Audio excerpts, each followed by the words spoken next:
ये organisational culture पर आधारित यूनिट 6 सब यूनिट 2 का एक क्विक समरी है। देखिए, ऑर्गेनाइजेशनल कल्चर सिर्फ दीवारों पर फ्रेम किए हुए मिशन और विजन स्टेटमेंट्स नहीं है। ये असल में तय करता है कि पूरी कंपनी रिस्क और डिसीजन मेकिंग को कैसे हैंडल करती है, और इसका सीधा असर हमारे ऑडिट असेसमेंट पर पड़ता है। पहला पॉइंट, कल्चर असल में ऑर्गेनाइजेशन का एक इनविजिबल बिलीफ सिस्टम है जो रिस्क के प्रति उनका एटीट्यूड तय करता है।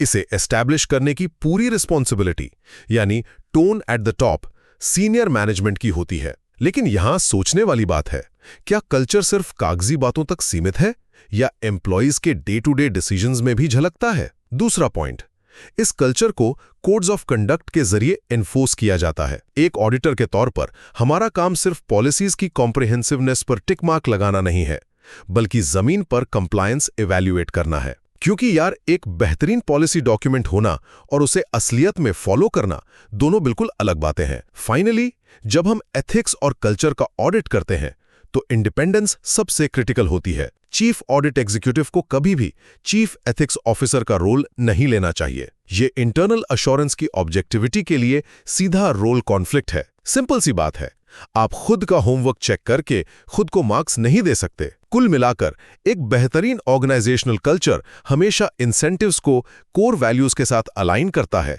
जिससे मोराल बढ़ता है और अल्टीमेटली ऑर्गेनाइजेशन का ओवरऑल रिस्क कम हो जाता है।